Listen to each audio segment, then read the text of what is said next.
হাতিরঝিলের ২ নম্বর ব্রিজের মহানগর পূর্ব পার্শ্বের এলাকায় অস্ত্র ঠেকিয়ে মোটরসাইকেল ছিনতাইয়ের একটি ভিডিও বৃহস্পতিবার রাতে সামাজিক যোগাযোগ মাধ্যমে দ্রুত ছড়িয়ে পড়ে।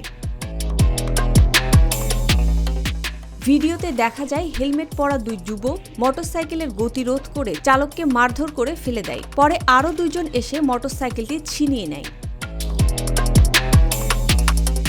হাতিরঝিল থানার ওসি মোহাম্মদ রাজু বলেন, হাতিরঝিলে ছিনতাইয়ের ঘটনা আমাদের জানা নেই, তবে ভিডিওতে থাকা আনসার সদস্য জানিয়েছেন এটি শুটিংয়ের একটি দৃশ্য ছিল।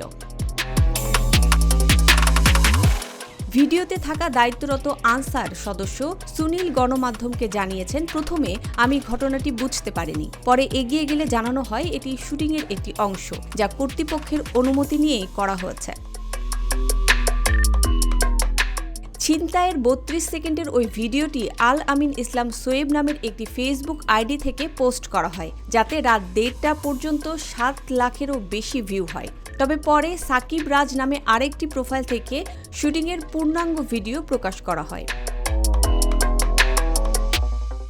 পূর্ণাঙ্গ ভিডিওতে ক্যাপশনে উল্লেখ করা হয় এটি একটি সতর্কতামূলক ভিডিও, যা দেশের বর্তমান পরিস্থিতি সম্পর্কে জনসচেতনতা তৈরির উদ্দেশ্যে তৈরি করা হয়েছে। দয়া করে এটি সত্যি হিসেবে নেবেন না।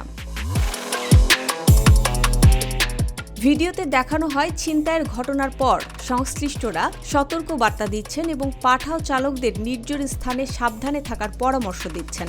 সতর্কতামূলক ভিডিওর শেষ অংশে আরও বলা হয় এখানে খেলনা পিস্তল ব্যবহার করা হয়েছে এবং এটি সম্পূর্ণ সতর্কতামূলক উদ্যোগ, যা বাস্তব ঘটনা নয়। এ বিষয়ে হাতিরঝিল প্রকল্পের উপসহকারী প্রকৌশলী আমিনুল ইসলাম বলেন, হাতিরঝিলে শুটিং করার জন্য আমরা বিভিন্ন সময় অনুমতি দিয়ে থাকি, তবে তারা কী ধরনের শুটিং করবে বা স্ক্রিপ্ট কী তা আমাদের জানা থাকে না। তবে এই ধরনের ঘটনার ভিডিও সামাজিক যোগাযোগ মাধ্যমে ব্যাপকভাবে ছড়িয়ে পড়ে নেতিবাচক প্রতিক্রিয়া সৃষ্টি করে। ভবিষ্যতে হাতিরঝিল এলাকায় শুটিংয়ের অনুমতি দেওয়ার ক্ষেত্রে আমরা আরও সতর্ক থাকব এবং শুটিংয়ের ধরন ও বিষয়বস্তু সম্পর্কে বিস্তারিত জেনে তবেই অনুমতি দিব। মুসবা আলিম তিন্নি, জিটিভি নিউজ।